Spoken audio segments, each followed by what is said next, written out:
Hello there, Internet. Juanita Diaz here for this week's episode of my little vlog thingy. I apologize if you hear background music, because I'm pretty sure someone down the hall from me is playing it, and I'm filming in a lounge instead of a dorm room. So you're gonna get people talking and all that stuff in the background if you can hear it, but I guess you're just gonna have to deal with it. So this week I am going to be talking about something that has been really big in the news. It's Genius Planners decided to put it in Florida during hurricane season. Yeah, I don't know what they were thinking with that. So, and when Hurricane Isaac came through, they had to evacuate because you kind of don't want a lot of important politicians somewhere a hurricane's gonna hit. So, if you guessed that, I am talking about the Republican National Convention for 2012, and you would be very correct. So, I have listened to 6 speeches. I think there's 6. I wasn't really counting the main headline speeches, because I wasn't going to listen to all of them because the 6 was more than enough. I don't really care for politicians in general, but if I'm doing a current event vlog, I kind of have to cover the election, which means I have to cover the conventions, which means I get to listen to more speeches next week. It's going to be fun. So, I will attempt to do this without going off on how politicians are not my favorite people, but we shall see how it goes. So I'll break it down into like the different speeches that I listen to. So the first one we're going to talk about is from Condoleezza Rice, is that how you say her name? She was Secretary of State back under Bush when I was not anywhere near old enough to care about who was in charge of our country. So a lot of them talked about foreign policy. Her take on foreign policy was kind of, where does America stand on everything? Like, where does America stand on, like, protecting the new democracy in Iraq, or stopping the dictators in Iran and Syria from butchering their people? Before Obama, would have been, oh, we need to take down the dictators, blah, blah, blah, send in troops. Obama, that hasn't happened, and that has made some people not happy. It's made other people happy that we aren't sending troops, but okay, another point she made was how we are abandoning the free and fair trade to China. Like, there's been 3 trade agreements made that the U.S. has been part of. I think they were signed under Bush. Obama hasn't made any more. Okay. And China has made 15, with 18 more in negotiation, which, kind of makes sense. I mean, we import things from China.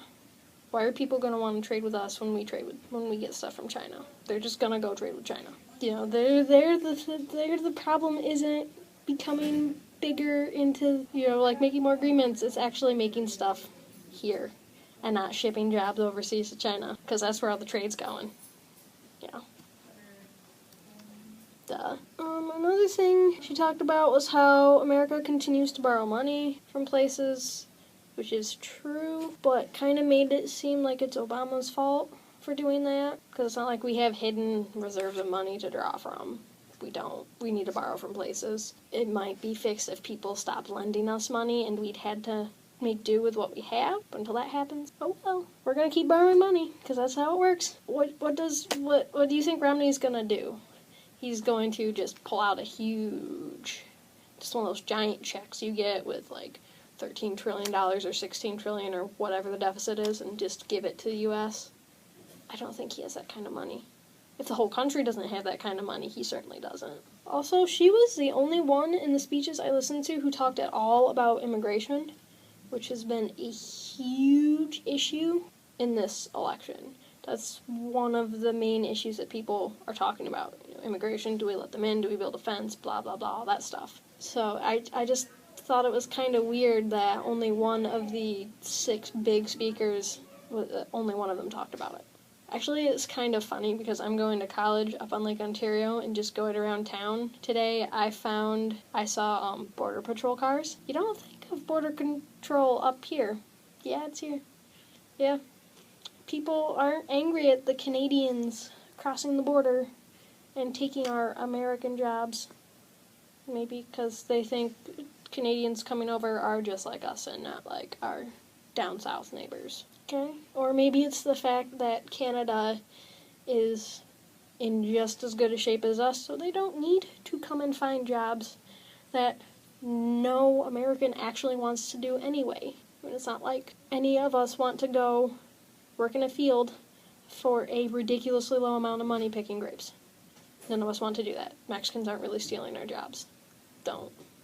Anyway, that's a different issue entirely. Probably shouldn't go off on a rant on that, but anyway. So I have to say, though, one thing she said that I really, really like, one part she said, you can't control your circumstances, but you can control your response to circumstances. Which in and of itself, I don't really agree with, because if you don't have the means to overcome what you're born into, you can't control how you respond to it. But what she said was that the crisis in education is what's hurting people from overcoming circumstances, which I just totally agree with. Education can take you to places that you wouldn't be able to go to otherwise, And she also said something about giving parents more choices. I don't understand what that is. What are you giving them choices for? Places their kids can go? I mean, you got public and private schools. Public, it's by district. There's no choice unless you work in a different school district. Private, you need money. You need money to send your kids to private school. Alright, so next one is John McCain. Again, John McCain's big thing was basically about taking leadership abroad. We have to take the lead in all issues all over the world because we've drifted away from that the past 4 years. Now, see, I personally see that's a good thing because we don't need to go sticking our nose in where it doesn't belong. Other people don't see that the same way I do, but that's just a difference in personal opinion. But his, can't talk today at all. One thing he said was that America has always led from the front, never behind. Here, I just like to bring up the 2 world wars. First World War started, I believe, 1914. We didn't enter until 1917. We want no part in it. We stayed out of it for a couple years. Somewhere in there. And then join in. World War II starts in 1939. We don't enter until we're attacked in 1942. We're not leading from the front there, guys. We're not. If it takes 3 years for us to join a world war, we're not leading from the front. We haven't always led from the front. We've definitely led from behind a couple times. Definitely. He also said we can't allow China and Russia a veto over how we defend our interests and values in the world. Like in the UN, like when we're trying to pass something through the UN or get them to do something, we can't let China and Russia have a say.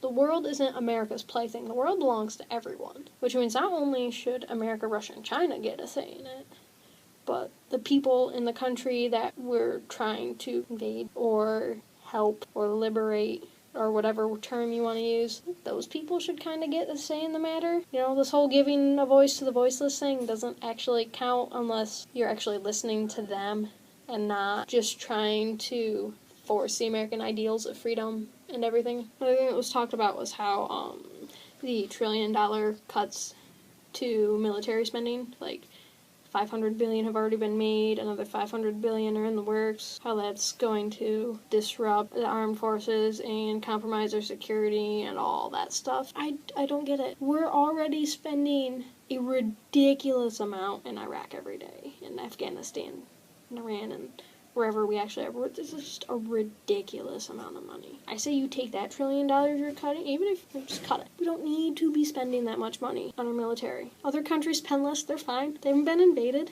There's so many more important things you could be spending on, like, our education. Maybe funnel some of that military spending into the education, and you might get people who know what they're talking about when they say things and not get, the very basic education, that's it. They were talking about how, the education system today isn't competing with other nations worldwide. Well, it does, because we're spending all our money on guns. Or maybe put that money into, Social Security. I mean, I'd kind of like to have that when I'm old. I'd like to spend my time, after I've retired, doing nothing, playing with my grandkids. I don't know, maybe take up knitting or something. Not working in Walmart, so Social Security would be a good thing to put money into. I would be totally okay with that. See, that's the problem. All these people put all their money in military spending, and then they have to keep putting it in to keep building up arms, because, that country has nuclear weapons now, and so do they, and we have to keep trying to keep ahead of them. Just stop. You don't need to keep outdoing each other. Just figure out how to coexist with other people, and it's obviously not through military means. Another person who gave a speech was Ann Romney, which is Mitt Romney's wife. I actually liked her speech, mainly because she tried to play up Romney and more she talked about how she knows him, not trying to show how he's better than Obama, just trying to talk him up and all that stuff. So I liked her speech. I did. Doesn't mean I agree with all of it. It was a good attempt to try to get women on her side. I'll give her that. I'll give them that. That was a good move. You know, her speech was the only one where I wasn't about 2 minutes in going, make it stop. She made some points that are pretty valid, you know, that I think good to know, good to think of. Like, at one point she said how Romney views helping, like, he doesn't talk about helping people in his campaign debates and speeches and that stuff because you help people because it's right, not because it's something to give you political standing over your opponent, which, I mean, I don't know if that's true or not because I'm not in his head, but, you know, that's something to think about. You help people. Just help people. That's a good thing to do, no matter where you are or how you live, and a lot more people need to remember it. That's pretty much it from her. A lot of it was talking about, like, where Romney came from, and, like, his family and upbringing and how they met, and their deep love for each other and the love for the country, and our love for the American people's love for our country and their love for the American people and all that stuff, which was kind of nice. Just to have a break from all the politicians, just someone who actually, like, you could tell she really cared. That was really nice. I liked it. You go, Ann Romney. Even if I don't support your husband, you go. Except then, right after her, whoever was in charge of scheduling, they had Governor Chris Christie from New Jersey. Go Jersey. Jersey Shore, all the way. But main point of his speech was that his mom taught him that at some point you have to make a choice between being loved and respected. And in his view, it is better to be respected. Because if you respect someone, eventually you may come to love them. But if you love them, it could be only fleeting if you don't really respect them. Which kind of just smashed Ann Romney's whole message of love for everyone. That just totally tore it down. It was bad planning. He also talked a lot about what he did in New Jersey, not what Romney's gonna do for the country or what Romney has done already. So that was kind of a lot of ego building for him and not, like, actually helping the campaign. One thing he said that I really like the quote. If you take it out of context, I like the quote. He said, "We are demanding that our leaders stop tearing each other down and work together to take action on the big things facing America." Stop it right there. Stop. Yes, that's good. That's awesome. If the political parties spent less time angling for re-election and angling to tear the other party down, we might actually get something done. So yes, good on you. Girls, they just came down, I'm assuming to check their mail, and started singing the Blues Clues mail song. That just made me really happy. It really did. Anyway, back to politics.